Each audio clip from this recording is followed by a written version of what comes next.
ശ്രീ ശിവദാസൻ, താങ്കൾ ആ എങ്ങനെയാണ് കാണുന്നത് ഈ സദാശിവൻ എന്നാ എൻ്റെ സമസ്തയുടെ പേര്. ഇപ്പോഴത്തെ ആവശ്യങ്ങൾ? അതിൻ്റെ ഒരു മിനിറ്റ്. ന്യായാന്യായങ്ങൾക്കപ്പുറത്തേക്ക് സദാശിവനാണ്, ക്ഷമിക്കണം, ന്യായാന്യായങ്ങൾക്കപ്പുറത്തേക്ക് ഇത് തെരഞ്ഞെടുപ്പ് മുന്നിൽ കണ്ടുള്ള ഒരു തന്ത്രമല്ലേ? നിങ്ങൾ മുഖ്യമന്ത്രി, നിങ്ങൾ പറയൂ, പ്രതിപക്ഷ നേതാവ് നിങ്ങൾ ഇത് പറയൂ, ഞങ്ങളുടെ അതൊന്നുമല്ല. ആവശ്യത്തോട് ഇത് നിങ്ങൾ അതൊന്നുമല്ല യോജിച്ചാൽ ഞങ്ങൾ ഇത് നിങ്ങൾ അതൊന്നുമല്ല കൂട്ടുതരാമെന്നല്ലേ സാർ. പച്ചയായി പറയുന്നത്? ഇത് അതൊന്നുമല്ല സാർ. ഇവിടെ കേരളത്തിലെ രാഷ്ട്രീയ പ്രസ്ഥാനങ്ങൾക്ക് നട്ടെല്ല എവിടെയോ പോയി. അല്ലെങ്കിൽ ആവശ്യത്തിനും അനാവശ്യത്തിനും മുസ്ലിങ്ങൾ 23% ഉള്ളൂ. പല ദിക്കിലും ലോക്കലൈസ്ഡാണ്. അവർക്ക് വേണ്ടി 77% ജനങ്ങളും കൂട്ടിയിട്ടുകൊണ്ടിരിക്കണം. അത് മര്യാദയല്ല. നാളെ ക്രിസ്ത്യാനികൾ തുടങ്ങും, മറ്റന്നാൾ നായന്മാർ തുടങ്ങും, SNDP തുടങ്ങും. ഇങ്ങനെ ഓരോ സമുദായങ്ങളും ഓരോ ആവശ്യങ്ങൾ പറഞ്ഞാൽ ഇതിനൊക്കെയല്ലല്ലോ ഒരു സർക്കാർ. ജനങ്ങളുടെ ന്യായമായ കാര്യങ്ങൾ നോക്കുക. എനിക്ക് ഇതിൽ UDF-നോടും LDF-നോടും സഹതാപേ ഉള്ളൂ.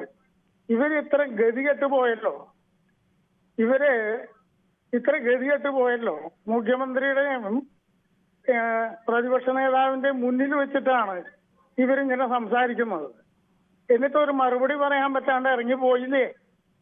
അപ്പൊ ഇവർക്കൊക്കെ നട്ടില്ല. ഇവിടെ ഇരട്ടച്ചങ്കുള്ള ആളാണ്, 5 പ്രാവശ്യം ജയിച്ച ആളാണ് എന്നൊക്കെ പറയണ ഈ മാന്യന്മാരുടെയൊക്കെ നട്ടില്ല എവിടെ പോയി?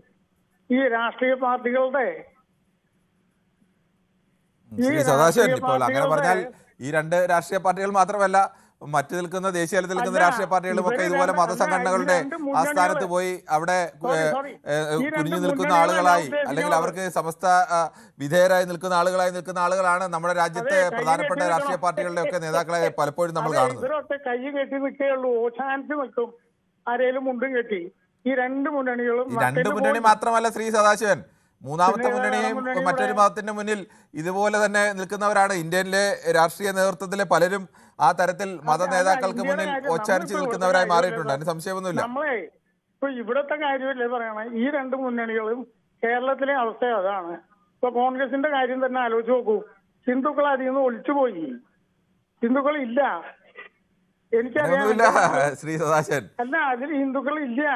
ശ്രീ സദാശിവൻ, കേരളത്തിലെ കോൺഗ്രസിനെ നയിക്കുന്നത് മഹാഭൂരിപക്ഷം